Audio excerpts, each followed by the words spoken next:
आज का विषय हमारा ये है, क्षमा करो और बहुतायत का जीवन पाओ। क्षमा करो और बहुतायत का जीवन पाओ। यीशु मसीह क्रूस के दुख का समय में उन्होंने क्षमा किया और बहुतायत का जीवन पाया, मतलब अमरता का जीवन जिसको बोलते हैं। यीशु मसीह को दुनिया सोचा कि मर गया, लेकिन यीशु मसीह के बारे में हम देख सकते हैं यीशु मसीह मरा नहीं बल्कि कब्र में से 3 दिन के बाद जी उठा।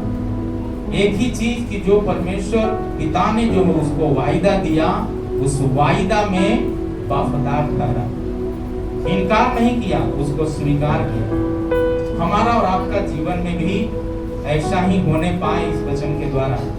जब ये आयत हम पढ़ रहे थे, हम चंडी में जब हम अकेला बैठ करके रूम में प्रार्थना करने के समय में पवित्र आत्मा ये बात हमको स्पष्ट तरीका से बताया। आज शैतान कलीसिया को फाड़ने के लिए, परिवार को फाड़ने के लिए, बच्चों को फाड़ने के लिए और लक्ष्य से भटकाने के लिए शैतान का एक बहुत बड़ा प्लान है। और एक प्लान के बारे में आज ही इस वचन का प्रचार करना था और आज ही हमारे कलीसिया के बीच में भाई को लेकर आया गवाही। जैसे बताया, माँ गर्भ में बच्चा पड़ने के बाद माँ दवा खा ली, बच्चा अबॉर्शन होना है, लेकिन प्रार्थना का कारण बच्चा बच गया, एक बहन को यीशु मसीह के बारे में बताने के कारण। यीशु मसीह जी उठने के बाद महान आदेश में लिखा है, स्वर्ग और पृथ्वी का सारा अधिकार मुझे दिया गया है, इसलिए जाओ और सारे संसार में पृथ्वी के छोर तक जाओ और तुम मेरा गवाह बन जाओ, मेरा गवाह बन जाओ। जी उठने के बाद यह आदेश दिया। ये वचन हमें याद दिलाता है, लूका, ये साधारण लूका जो है डॉक्टर है, वैद्य है, और उस परमेश्वर का पुत्र, मनुष्य का पुत्र बनकर के हमारे बीच में डेरा किया। और वो जो है हमें गवाही देता है, हमें प्रोत्साहित करता है कि सचेत रहो इस बात में। किस बात में सचेत रहना है? इस बात में सचेत रहो कि तेरा भाई अपराध करे तो उसे समझा, अपराध करे तो उसको समझा, चाहे भाई हो या बहन हो। किसको समझाते हैं? जिससे हम प्रेम करते हैं। किसको हम डांटते हैं? जिससे हम प्रेम करते हैं। किसको हम आगे लेकर जाते हैं? कोई भी परिवार किसको लेकर जाता है? वही जो जिससे हम प्रेम करते हैं। यीशु मसीह हमसे और आपसे प्रेम किया, स्वर्ग का महिमा छोड़कर धरती पर आया। हमारा क्रूस का दुख हटाकर अपने पीछे हमें आगे ले जाने के लिए, दुख से आगे ले जाने के लिए। दुख का चट्टान में दबे हुए लोग थे, परेशानी में दबे हुए लोग थे, निराशा में दबे हुए लोग थे। शैतान खत्म करने का योजना बना के रखा था, लेकिन उसके बीच में यीशु मसीह आगे होकर हमारी अगुवाई की है। हालेलुया। इसलिए यहाँ पर कहता है, जब पछताए तो उसे क्या करना है? क्षमा करना, क्षमा करना। हम लोग प्रार्थना में चेला लोगों ने बताया, प्रभु यूहन्ना अपने चेलों को प्रार्थना सिखाता है, आप हमको प्रार्थना सिखाते हैं। प्रार्थना में स्पष्ट तरीका से लिखा है, जब 6वां अध्याय मत्ती में पढ़ते हैं तो 9 से 15 तक में, वहां पर 12 में, 14 में और 15 में कुछ बात लिखा है। केवल रोटी के लिए प्रार्थना नहीं है, कपड़ा के लिए प्रार्थना नहीं है, पवित्रता के लिए सिर्फ प्रार्थना नहीं है। पवित्रता यदि रहना है, कामयाब होना है, रोटी आपका बना रहना है, स्वस्थ भला चंगा रहना है, बुद्धि आपका ज्ञान में सामर्थ्य होना है, सामर्थ्य जाति बांध करके जीना है, तो क्या करना है? एक वचन में लिखा, जैसे मैंने अपराधियों को क्षमा किया, तू मेरे अपराधों को क्षमा कर। हम प्रार्थना तो करते हैं, लेकिन बहुत बार हम लोग इसमें चूक जाते हैं। हम भी उसमें हैं, आप भी उसमें हैं। पति पत्नी को क्षमा नहीं कर पाते, बाप बेटा को क्षमा नहीं कर पाते। हम सब में कुछ ना कुछ गड़बड़ी है, लेकिन यीशु मसीह को हम देख सकते हैं, उन्होंने क्रूस का दुख सहने का वक्त में कह रहा है, हे पिता इन्हें क्षमा कर, क्योंकि ये नहीं जानते। हमारे अंदर यीशु मसीह है तो हम भी इसी तरह से क्षमा करके मसीह में दुख को भूलकर आगे की ओर दौड़ने वाले हो जाए। ये वचन साफ शब्दों में कहता है, यदि हम उस क्रूस का सच्चाई को यदि जान लें, शैतान किसी रीति से हमको रोक नहीं पाएगा, बीमारी हमको रोक नहीं पाएगा, परेशानी हमको रोक नहीं पाएगा, समस्या हमको रोक नहीं पाएगा। इस प्रकार से कई एक लोगों का जिंदगी में हम देखते हैं। पहला पत्रस 5 अध्याय 8 आयत में लिखा है, इसलिए डॉक्टर वहां जो बताता है सचेत रहो, तेरा भाई अपराध करे तो समझा, यदि पछताए तो उसे क्षमा कर। क्यों क्षमा करना है? क्षमा नहीं करेंगे तो क्या होगा, क्षमा करेंगे तो क्या होगा, इस वचन को ध्यान से देखेंगे। हालेलुया, बोलो प्रभु यीशु मसीह की। पढ़िएगा इसमें, सचेत रहो, जागते रहो, तुम्हारा विरोधी शैतान गरजने वाले सिंह के समान इस खोज में रहता है, मैं किसको फाड़ खाऊं। किसको? आज नौजवानों को लक्ष्य से भटका देता है शैतान। माता पिता कुछ बोल दिए, क्या हो जाता है, लक्ष्य से भटक जाते हैं। कोई घर छोड़ के भाग जाता है, कोई माता पिता से बात नहीं करता है, कोई क्या करता है, पत्नी में कुछ हो गया, पत्नी घर छोड़ के भाग जाती है। कल भी मैं गाड़ी चलाते हुए जा रहे थे तो कुछ बात अपनी पत्नी से शेयर कर रहे थे। मैंने बताया आज शैतान का बहुत बड़ा प्लान है, परिवार को तोड़ना, बच्चों को माता पिता से अलग करना, कलीसिया को विश्वासी से अलग करना, पास्टर से विश्वासी को अलग करना, मिशन संस्था से फिर पास्टरों को अलग करना। उसका एक ही योजना है, कलीसिया को खत्म कर, कलीसिया को खत्म कर। बच्चे के ऊपर नुकसान हुआ, कलीसिया खत्म। पति पत्नी में नुकसान हुआ, कलीसिया खत्म। विश्वासियों में युद्ध हो गया, कलीसिया खत्म। मिशन अगुआ में युद्ध हुआ, कलीसिया खत्म। एक ही योजना है उसका, कलीसिया को खत्म। और यीशु मसीह ने कहा, मैं अपनी कलीसिया बनाऊंगा, अधलोक के फाटक कभी प्रबल न होंगे। ये कब हो जाएगा? जब कलीसिया मजबूती के साथ प्रार्थना में बने रहेगा। हालेलुया, बोलो प्रभु यीशु मसीह की। इसलिए कहता है सचेत रहो। किस बातों में सचेत रहना है? क्षमा करने में सचेत रहना है। जागते रहना मतलब क्या है? क्षमा करने में जागते रहना, प्रार्थना में जागते रहना, वचन सुनने में जागते रहना, वचन पढ़ने में जागते रहना, संगति करने में जागते रहना, आमीन आमीन, दूसरों को वचन बताने में जागते रहना। और क्या करना है? जागते रहना, दूसरों को आमीन, दूसरों को आगे करने में जागते रहना। और क्या कहता है परमेश्वर का वचन? जागते रहना इस बात में ताकि हमारे बच्चे परिवार के ऊपर श्राप की आत्मा काम न करे। हालेलुया, बोलो प्रभु यीशु मसीह की। हम इस बात को जानकारी होनी चाहिए। इसलिए हम कहता है सचेत हो, जागते रहो, क्योंकि तुम्हारा विरोधी कोई परिवार नहीं है, समाज नहीं है, कोई संस्था नहीं है, कोई मिशन नहीं है, सरकार नहीं है। तुम्हारा विरोधी शैतान है। बहन जी बता रही थी अपने पति के बारे में। बहन जी, पति नहीं है विरोध में। आपका घर में जो पिशाच की जो शक्तियां हैं, जो खूनी आत्मा है, वो रुकावट का कारण।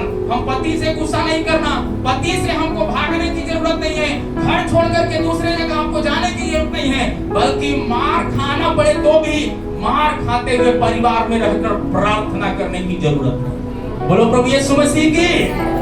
घुटना टेक के प्रार्थना करने की जरूरत है।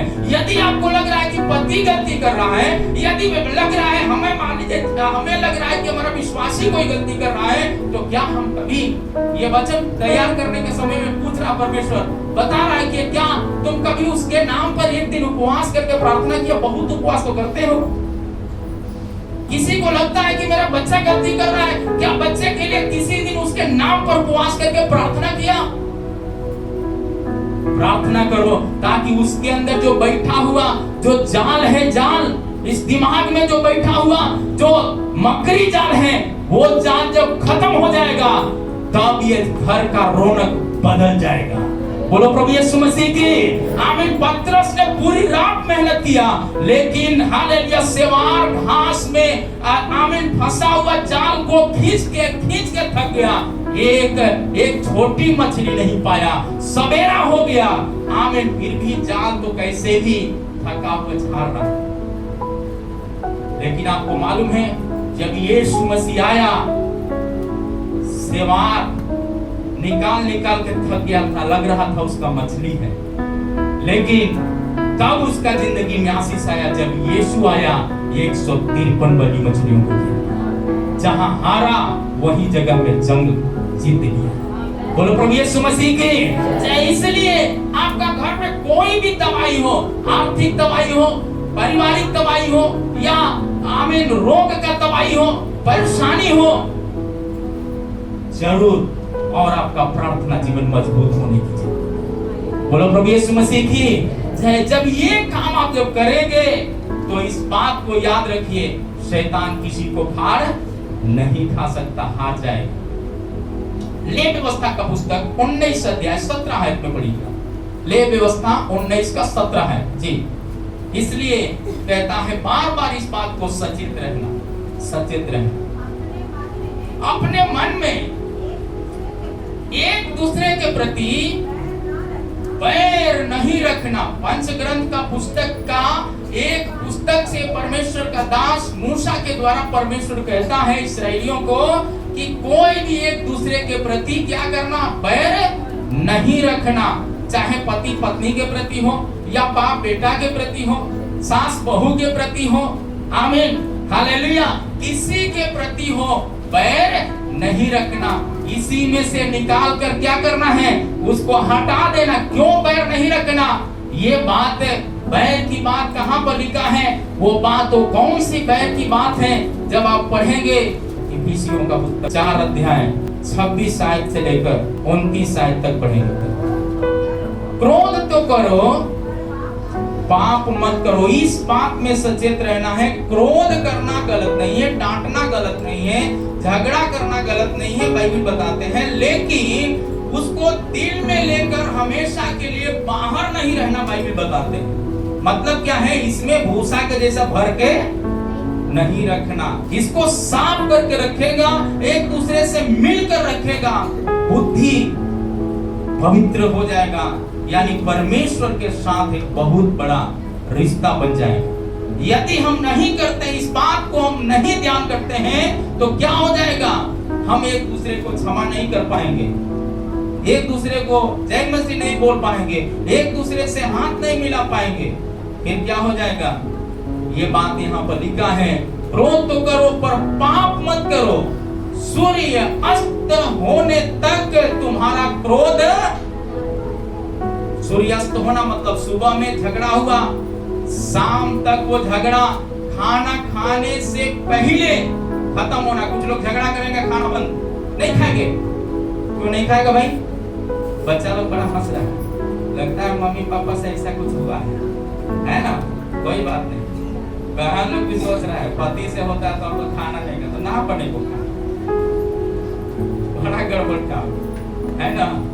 लेकिन आज इस बात को जान लीजिए, खाना के बारे में लिखा है, आप यदि लड़ाई करके एक दिन खाना नहीं खाते, उसी खाना के लिए एक दिन कड़ी मेहनत करेंगे तो भी खाना खाने के लिए आपको समय नहीं मिलेगा। इसलिए इस बात को, इस पद को बराबर याद करके रखना।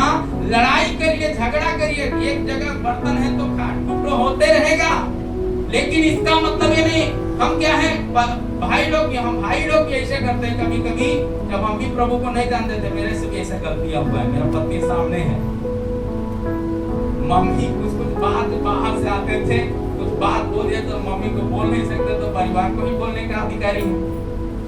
परिवार को मिला के चलना है तो किसको डांटेंगे? जिससे आप प्रेम करते हैं उसी को डांटेंगे। फिर क्या किया, मैं उस समय कुछ बातों में नहीं खाते भी, देखते थे खाना नहीं खाते, लेकिन जब पवित्र आत्मा जब मेरे जिंदगी में आ गया, उस दिन से चाहे कितना भी कुछ हो जाए तो भी खाना, यदि मेरे सामने खाना का टाइम उपवास में है तब तो नहीं छुएंगे। यदि खाना, लड़ाई हुआ, झगड़ा हुआ, कुछ भी हुआ, जो मिला रूखा सूखा भोजन प्रार्थना करके खाने का। कारण क्या है? नहीं खाएंगे तो सचेत रहिए। वचन कहता है शैतान चाहता है किसको फाड़ खाए। यदि आप वो उसको पकड़ के रखेंगे तो आमीन क्या हो जाएंगे? डिप्रेशन में जाएंगे, दूसरा बीपी बढ़ जाएगा, शुगर बढ़ जाएगा, और क्या हो जाएगा? प्रकार की बीमारियां हो जाएगा, कमजोरी हो जाएगा, तो बहुत बार क्या हो जाता है, खून की कमी हो जाता है, पानी चढ़ाने का नौबत हो जाता है, झाई लग करके गिर जाते हैं रोड में। क्या ऐसा होता है? ऐसा होता है कि नहीं होता है? बिल्कुल होता है। आप जान लीजिए बिल्कुल होता है। और शैतान का चालाकी तो यही। इसलिए जब ये वचन को जानेंगे तो यूहन्ना 6 अध्याय का 35 आयत को पढ़ लीजिए। क्या लिखते हैं? यीशु ने उनसे कहा, जीवन की रोटी मैं हूँ। यीशु ने पास आकर के कहा, किसके पास आकर? आयुषी के पास आके कहा। क्या कहा आयुषी के पास आकर? जीवन की रोटी मैं। जीवन की रोटी आयुषी का कौन हो? विजय जी नहीं है, सुनीता बहन नहीं है, कौन है?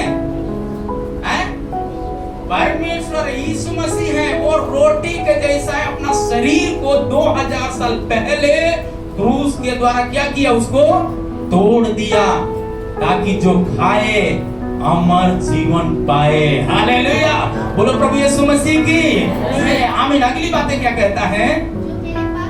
जो मेरे पास आता है वो कभी भूखा ना होगा, जो मुझ पर विश्वास करता है वो कभी प्यासा भी ना होगा। जो मेरे पास आता है भूखा नहीं रहेगा। मतलब जब लड़ाई झगड़ा करेंगे और तुरंत जाके प्रभु के चरणों में घुटना टेकेंगे, नहीं कि किवाड़ बंद कर दिया, हम किवाड़ खोलबे नहीं करेंगे तो शैतान करेगा कि खोलबे ना कर तो पाना नहीं।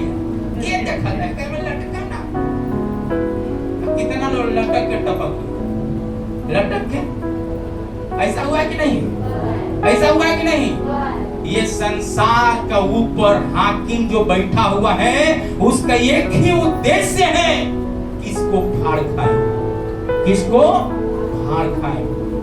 इसलिए मेरे प्यारे परमेश्वर का प्रियजनों, बच्चे बूढ़े जवान सबके लिए संदेश है ये। आप उद्देश्य को पहचान कर परमेश्वर में आगे बढ़िए। हालेलुया, आदर करते हुए परमेश्वर में आगे बढ़े। जब ये बढ़ेंगे, भूख से भूख आपका मिटाने वाला परमेश्वर है, प्यास बुझाने वाला परमेश्वर है। जो मुझ पर विश्वास करेगा कभी प्यासा न होगा। आप ये विश्वास करेंगे तो हर समय दुख ही नहीं रहेगा, हर समय डांट ही नहीं मिलेगा, एक न एक समय आनंद होगा। कल मैं गृह कलिसिया के एक जगह गया, एक छोटा बच्चा से पढ़ा, बोला है 3रा क्लास में अभी चल गया। उससे बोला परीक्षा दिया था? हाँ परीक्षा दिए थे अंकल। परीक्षा दिया थे, बताओ क्या 3रा क्लास में गया तो परीक्षा नहीं होगा? होगा। जिंदगी में डांट मिलेगा, जिंदगी में डांट मिलेगा। हम लोग मिशन संस्था के साथ कुछ गलती हो रहा है, कैसे कुछ मिला उसके द्वारा डांट, घर में परिवार से डांट, बच्चे से, फिर मम्मी पापा है उनसे कुछ डांट, फिर क्या है कहीं ट्रैक्ट मारते हैं, जो नहीं जानता वो भी क्या करता है, क्या करता है। ये बात हम नहीं बोले हैं, राकेश भैया बोले हैं, उनसे पूछ लीजिएगा। हालेलुया, जो ट्रैक्ट मारता है वो जानते होंगे, उनसे डांट मिलेगा भाई। लेकिन जीवन क्या करता है, वो डांट आनंद में बदल जाएगा। बोलो प्रभु यीशु मसीह की जय। इसलिए सचेत हो, सचेत रहो, सचेत रहो जब आपका जिंदगी भविष्य उज्जवल होना है। पढ़िएगा मेरे साथ इफिसियों का पुस्तक में, फिर हम आते हैं 27 आयत में। जब ये आयत को जब जानेंगे तब शैतान को अवसर नहीं देंगे। जो यूहन्ना 6 अध्याय 35 में जो पढ़ा था, रोटी खाना, पानी पीना समय समय पर, अपने सूरज अस्त होने से पहले एक दूसरे से क्षमा मांगकर आनंद पूर्वक मसीह में आगे बढ़ना, यही है सबसे बड़ा सच्चाई की बात है। आगे क्या कहता है? शैतान को अवसर दो। जैसे मैंने बताया, कई एक परिवार क्या करते हैं, किवाड़ जो है लड़ाई झगड़ा हुआ, किवाड़ बंद करके घर में हो जाएगा। शैतान ऑटोमेटिक गलत गलत विचार डालना शुरू करता है और क्या करता है, अपना रस्सी। एक मेरा घटना आंखों के सामने की घटना, आंखों के सामने नहीं मतलब उस परिवार के बारे में हम जानते हैं। जवान लड़की, बड़ा उसके ऊपर उद्देश्य रखा, बड़े विश्वास करते थे, उस जो मांगती थी सब कुछ देते थे। क्या हो गया, मम्मी को कुछ बोलने के कारण बच्चा क्या किया है, जाकर के गलत तरीके से अपना जान को गंवा दिया। कौन गलत तरीका अपनाने के किया? किवाड़ बंद किया, खाना बना के सब कुछ रख करके दे दिया, लेकिन अपने नहीं खाई। इधर पापा खा रहे तब तक पता चला वो किवाड़ के अंदर गई, तो खाना जब बेटी खाना लाओ ना, पापा को और खाना लाओ ना, पता चला कि है नहीं। क्या पता, तुरंत उसका मन में कुछ आया और जा करके जब देखा तो सारे किवाड़ कहाँ गई, तो किवाड़ एक किवाड़ बंद था, तो उसको खोल रहे, खुला नहीं। तब इसका मन सनक गया। इसके बाद क्या किया है, किवाड़ के ऊपर अपना पैर से लात मारा है। तो क्या देखा, वो तो अपना ही दुपट्टा से पंखा में क्या किया है, बांध करके चालू कर दिया, पंखा लपेट करके। कितना मिनट का काम खत्म। शैतान चालाकी के साथ इसी तरह से काम करता है, किसको फाड़ खाए। इकलौता बड़ा जवान बेटी, मम्मी पापा का बड़ा बेटी खत्म हो गई,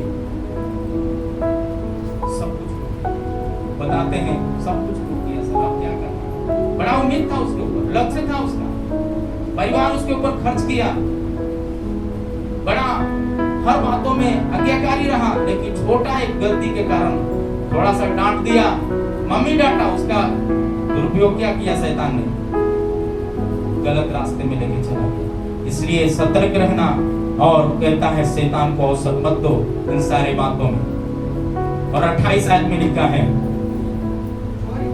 चोरी करने वाला फिर चोरी न करे, भले काम के लिए अपने हाथ से परिश्रम करे। मोबाइल में हो, कंप्यूटर में हो, चाहे आपके पास जो भी लैपटॉप होगा, वो सब में गलत पिक्चर को देखते रहेगा तो दिमाग में शैतान कुछ ना कुछ गलत ऐसे चीजों को देखते रहेगा, शैतान इसमें डालेगा और आप क्या हो जाएंगे, अपने आप को सुसाइड करने का शैतान उसका सकता है। आज लाखों करोड़ों बच्चे मोबाइल के द्वारा खैनी गुटखा ऐसे गलत काम को कर करके मर रहा है। सास बहू का झगड़ा देख करके परिवार, पति पत्नी में लड़ाई झगड़ा हुआ, सास कुछ बोल दिया बहू को अच्छा नहीं लगता है, बहू बोल दिया सास को अच्छा नहीं लगता है, अलग हो गया, टूट गया परिवार।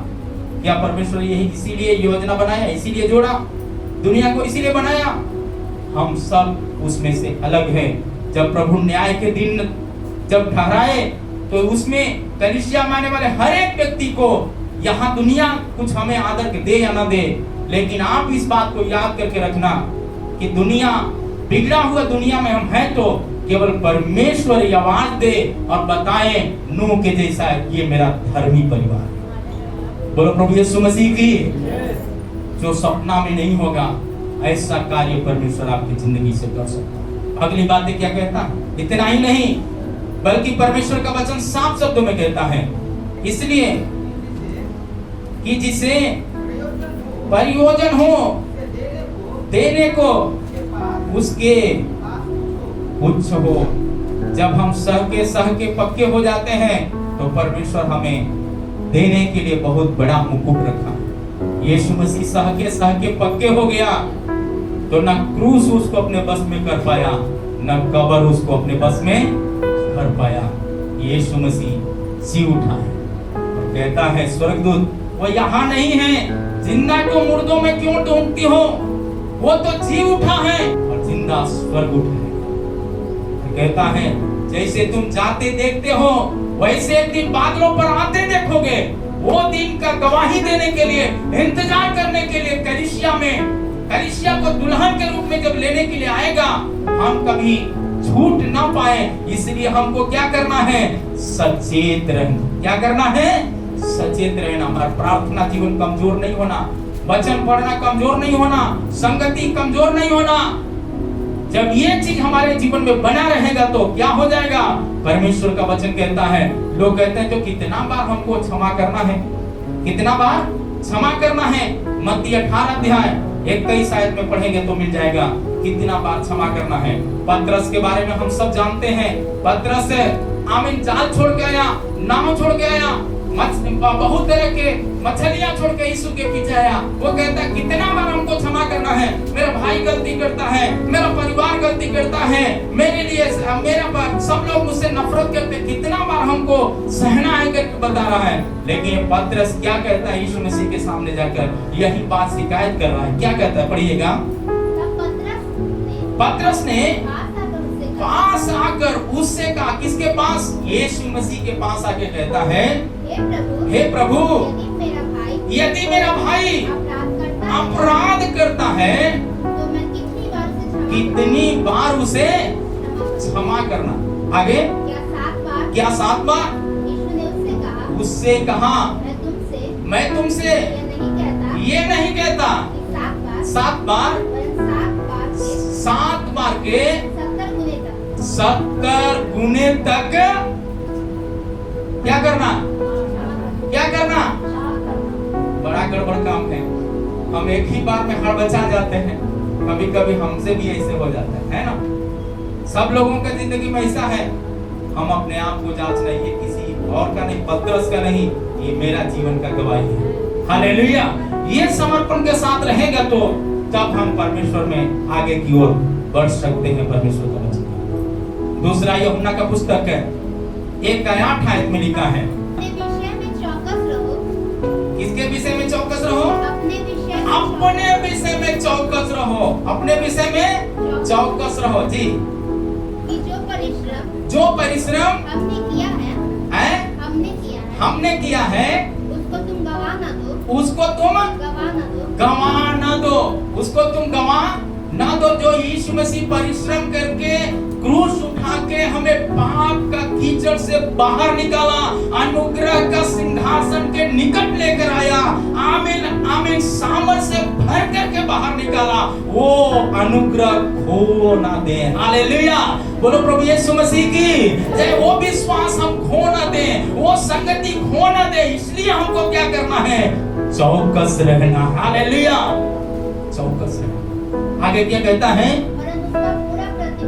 परंतु उसका पूरा प्रतिफल, फल के लिए ना दुनिया काम करता है, फल के लिए ना नौकरी करते हैं, फल के लिए ना बच्चा लोग पढ़ रहा है, फल के लिए ना कोई बिजनेसमैन काम करते हैं, फल के लिए ना कोई खाना बनाते हैं, फल के लिए ना कोई बिल्डिंग बना रहे हैं।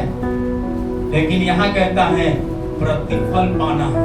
प्रतिफल पाना है तो सचेत रहना, अपने लोगों को क्षमा करना।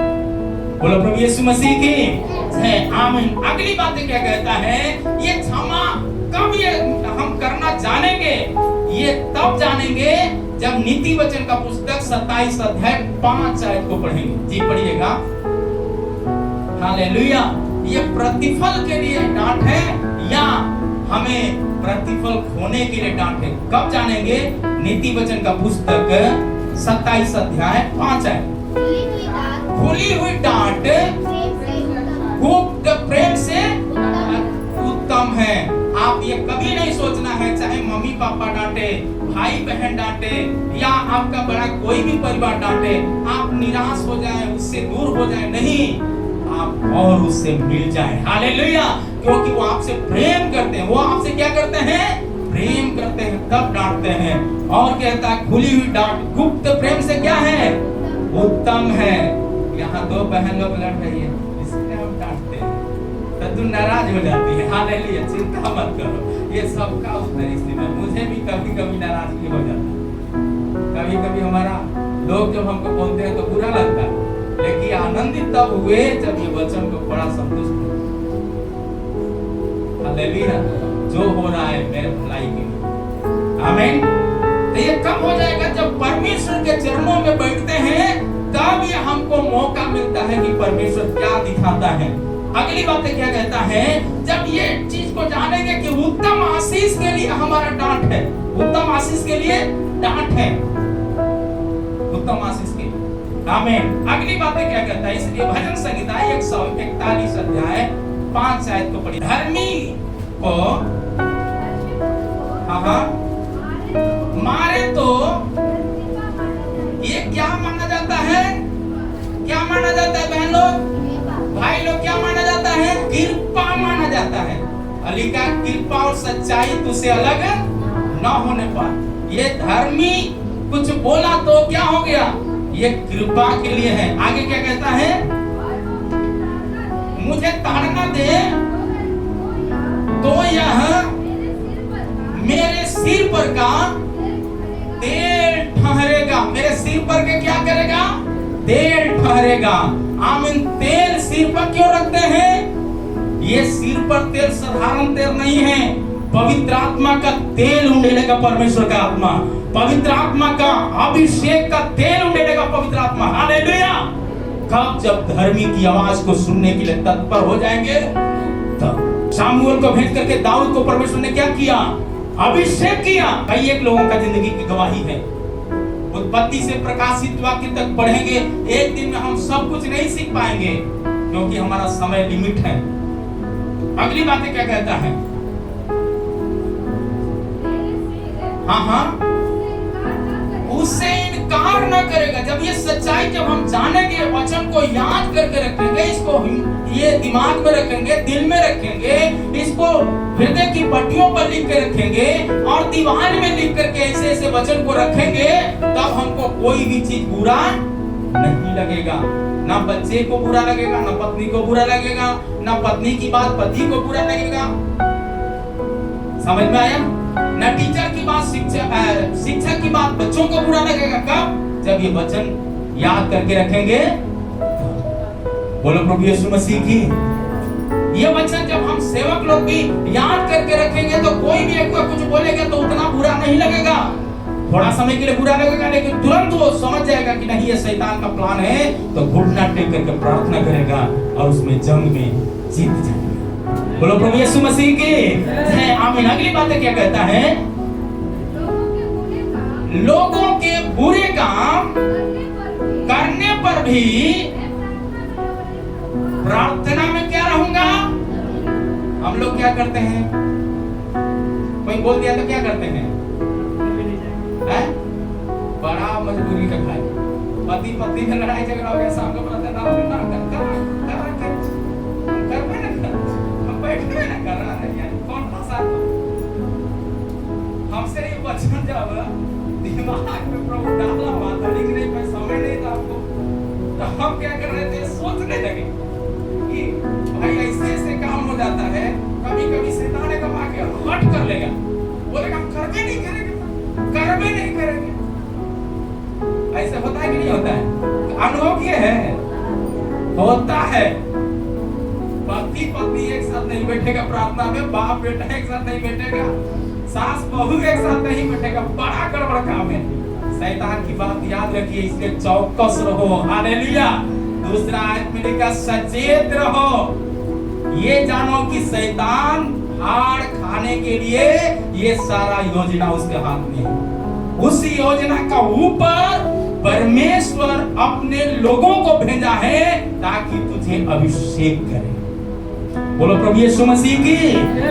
जब इस काम को करेंगे तब क्या हो जाएंगे, जय पाएंगे, जय पाएंगे। प्रार्थना नहीं छोड़ेंगे, वचन पढ़ना नहीं छोड़ेंगे, संगति नहीं छोड़ेंगे, जय पाएंगे।